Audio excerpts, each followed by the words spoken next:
Caderno Rosa do Enem de 2020. Vamos ler a questão. Um mergulhador fica preso ao explorar uma caverna no oceano. Dentro da caverna formou-se um bolsão de ar, como mostrado na figura, onde o mergulhador se abrigou. Durante o processo, para evitar danos a seu organismo, foi necessário que o mergulhador passasse por um processo de descompressão antes de retornar à superfície para que seu corpo ficasse novamente sob pressão atmosférica. O gráfico mostra a relação entre os tempos de descompressão recomendados para indivíduos nessa situação e a variação de pressão. Considere que a aceleração da gravidade seja igual a 10 metros por segundo elevado ao quadrado e que a densidade da água seja igual a 1.000 kg por metro cúbico. Em minutos, qual é o tempo de descompressão a que o mergulhador deverá ser submetido? Vamos ver minha explicação. Como foi lido na questão, uma pessoa desceu uma certa profundidade e ali ela teve um aumento de pressão. Quando ela foi ser resgatada, isso quer dizer que ela não podia simplesmente subir. Ela tinha que passar por um processo de diminuição de pressão.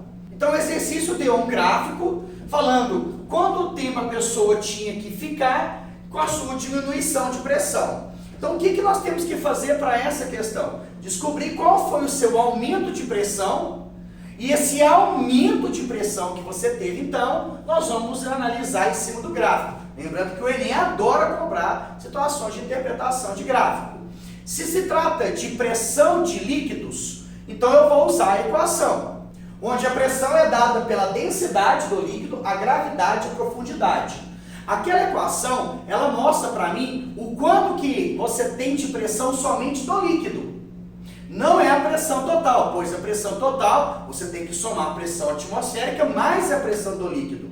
Como a pessoa descer uma certa profundidade, isso quer dizer que eu vou ter um aumento de pressão do líquido. E mais ainda, o exercício deu quantos metros a pessoa aprofundou e quantos metros ela andou na direção horizontal.